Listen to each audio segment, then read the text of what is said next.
Hola,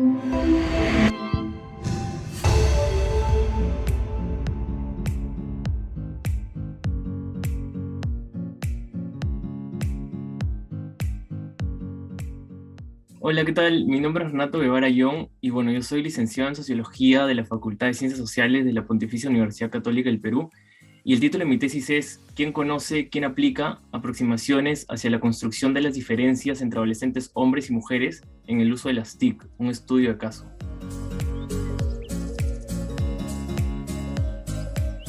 En la actualidad vivimos en lo que Manuel Castells ha denominado como una sociedad red, en donde tanto la ciencia como la tecnología han adquirido un papel muy importante.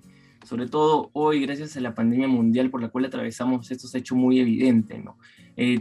La gran mayoría de nuestras actividades han tenido que migrar a un entorno virtual o remoto. Sin embargo, el estudio sobre la ciencia y la tecnología surge en un campo interdisciplinario llamado Ciencia, Tecnología y Sociedad hacia finales de la década de los 80 del siglo pasado, en donde se trata de ver cómo estos dos conceptos se interrelacionan y le dan sentido a la sociedad, ¿no? Cómo se establecen diferentes prácticas, significados, las relaciones que surgen, etc. Uno de los temas más importantes que han sido tratados dentro de este campo han sido las diferencias y las desigualdades entre hombres y mujeres que surgen en el campo de la ciencia y la tecnología, ¿no? Solo para dar un dato, en el primer censo del CONCITEC hacia instituciones de investigación, por cada mujer investigadora en el ámbito de las ciencias e ingeniería había 4.2 hombres, ¿no? Y en el caso de las ciencias humanas había aproximadamente por cada mujer 1.8 hombres, ¿no? En general, las diferencias, las desigualdades que surgen entre hombres y mujeres en estos campos son notorias, hay una amplia tradición de estudios sobre eso, ¿no? Ahora, por otro lado, la escuela como institución ha sido una institución que no ha estado alejado de estos cambios tecnológicos y donde también estas mismas problemáticas se han presentado, ¿no? Desde la década de los 80 también se introdujeron diferentes tecnologías para mejorar el proceso de enseñanza-aprendizaje, pero también uno de los temas que se ha investigado bastante son las diferencias que surgen en el uso que le dan tanto los estudiantes hombres como los estudiantes mujeres a las tecnologías, ¿no? Por lo general, los estudios establecen que estas diferencias sí existen en diferentes partes del mundo y se asocia, por lo general, a los hombres con un uso más complejo y de procesadores numéricos, mientras que a las mujeres se les asocia con un uso más procedimental y de procesadores de texto o de redes sociales, ¿no? En el caso del Perú, el tema del género y la tecnología en la escuela han tomado dos rumbos distintos y justamente lo que busca esa investigación es incorporar estos dos campos y en base a una investigación previa que realicé, me planteo la siguiente pregunta: ¿de qué manera los padres, las madres y los y las docentes inciden en el uso diferenciado de las TIC entre adolescentes hombres y mujeres en un colegio privado limeño? Esta pregunta principal se desdobla en dos secundarias. Por un lado, que pregunta sobre los padres y las madres y cómo estos actores inciden en estas diferencias, y por otro lado, de qué manera los y las docentes inciden también en este proceso, ¿no? La hipótesis que manejo es la siguiente, ¿no? Existen diferencias en el uso de las TIC entre hombres y mujeres, inscritas en un orden de género con una hegemonía masculina, ¿no? En donde inciden estos dos actores, los padres, las madres por un lado y los docentes. En el caso de los padres y las madres, socializan este modelo desde los primeros años de vida, generando un hábitus determinado en los y las estudiantes, mientras que los y las docentes, por medio de sus prácticas, expectativas y actitudes, reproducen estas diferencias a través de un currículo tanto implementado como oculto.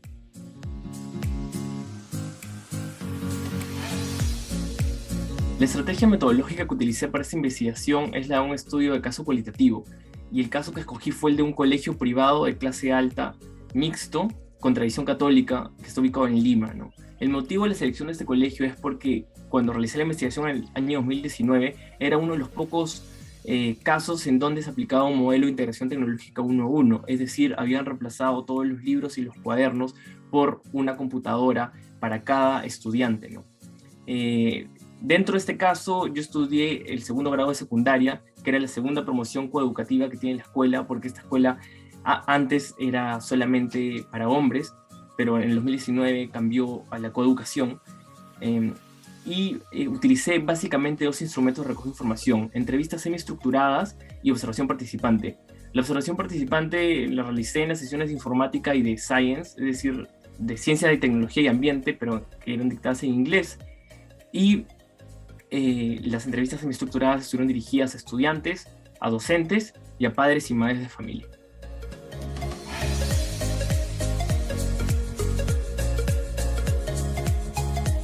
Uno de los principales hallazgos que surgieron en esta investigación es que, para empezar, existían diferencias en el uso de las TIC entre hombres y mujeres. Por un lado, se asociaba mucho que los hombres tenían un uso complejo e intelectual de las tecnologías. ¿Esto en qué se traduce? Por un lado, que los hombres tenían menores dudas en los cursos que usaban más tecnología como el de informática, ¿no? O también el hecho de que dentro de proyectos tecnológicos que tenían, asumían roles activos y de liderazgo, como por ejemplo asumían el rol del programador, ¿no? También en cuanto al diseño de PPTs, que era una herramienta que utilizaban bastante, los hombres priorizaban el contenido antes que la forma, ¿no? Preferían la validez de la información antes que los dibujos o el tipo de letra. Y finalmente tenían un uso de videojuegos intensivos, ¿no? Todo esto construía la imagen de que los hombres eran conocedores de las tecnologías y tenían cierto expertise sobre este campo, ¿no? En el caso de las mujeres, se les asociaba más con un uso aplicado procedimental, debido a que ellas presentaban mayores dudas en el curso de informática y ocupaban puestos en los proyectos tecnológicos, no tanto de liderazgo, sino de diseño sonido, de dibujo, etcétera, ¿no?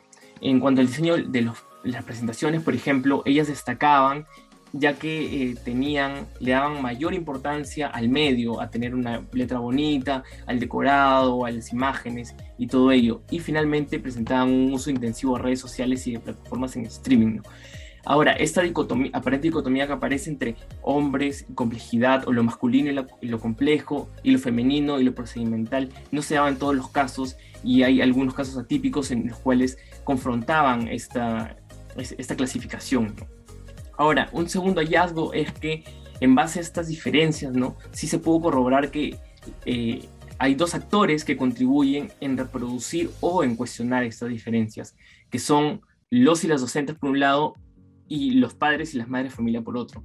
En el caso de los y las docentes, ellos influencian por medio de tres mecanismos: en las creencias y expectativas que pueden tener sobre el aprendizaje y el dominio tecnológico que tienen los y las estudiantes. El segundo es por los contenidos de clase que generan, y finalmente por las actitudes que tienen hacia los estudiantes. Entonces, por ejemplo, un docente que cree que hombres y mujeres tienen diferentes capacidades tecnológicas y que esas se inscriben en un orden natural, lleva a que tenga actividades y proponga actividades diferenciadas para hombres y mujeres, y también genera un trato distinto y no promueva tanto las tecnologías para las mujeres, por ejemplo.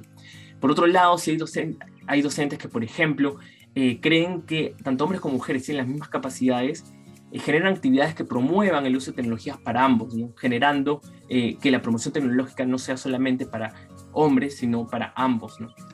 Por el otro lado, en el caso de los padres y madres de familia, por un lado, las madres contribuían reproduciendo un hábitus de usuarias, ¿no? Por ejemplo, las madres utilizaban muchos aplicativos que tenían que ver con las labores domésticas, para el ocio, sobre todo redes sociales, y a veces algunos aplicativos de ofimática para el trabajo. En cambio, la figura del padre es vista como, es una figura doble, ¿no? Por un lado, se lo ve como un referente tecnológico, es decir, aquel que resuelve los problemas en el hogar relacionados a las tecnologías, por ejemplo, si la interfaz se malogró o la computadora está fallando, y también se lo ve como un referente pedagógico, es decir, son los padres de familia quienes les enseñan las habilidades tecnológicas a sus hijos y a sus hijas, ¿no? Por tanto, la figura del padre de familia puede, en caso, por ejemplo, de mujeres, puede ayudar a cuestionar el hecho que las mujeres, entre comillas, no sepan manejar tecnologías, ya que padres interesados en lo tecnológico pueden enseñarle estas habilidades a sus hijas, ¿no?, cuestionando este modelo que en un principio mencioné, ¿no?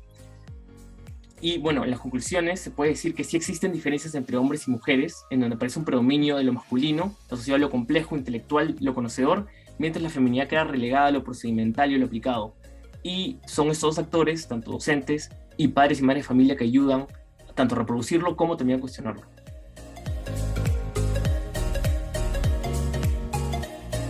Sin duda, el hacer una tesis es complejo, y sobre todo en una pandemia aún más, ¿no? Sin embargo, creo que es importante seguir este proceso y mantenerlo, y entender que el proceso de investigación siempre es circular, ¿no? Sobre todo en sociología y en ciencias sociales nos enseñan mucho que todo esto, el proceso de investigación nunca termina, es constante, ¿no? Y en ese sentido, a veces puede ser bastante frustrante como si ya hice mi diseño, ya no lo puedo cambiar, pero no, más bien la investigación al ser circular, ¿no? Estamos en un constante debate con nuestras premisas, con nuestro marco teórico, con nuestro diseño, entonces creo que eso es algo bueno e importante, porque a veces uno puede resultar un poco frustrante. Por ejemplo, en mi caso, ¿no? Planteé una metodología, al final la tuve que cambiar y a raíz del COVID también tuve que modificar algunas herramientas, pero justamente que sea circular el proceso de investigación me ayudó y me dio las salidas para sortear esas dificultades, ¿no? Por otro lado, en una cuestión más temática, incentivo y creo que es importante que el tema de las tecnologías, la educación y el género todavía se siga investigando, ya que las tecnologías han llegado para quedarse en la mayoría de campos de nuestras vidas, ¿no? Y sobre todo en el campo educativo, ¿no? Es importante vislumbrar e investigar estas brechas, estos mecanismos, estas desigualdades que surgen y que no están tan visibles necesariamente, ¿no? Y creo que son importantes visibilizarlas para poder luego trabajar sobre ellas y generar una sociedad más justa, ¿no? Y donde todos los seres humanos puedan desarrollarse a plenitud, ¿no?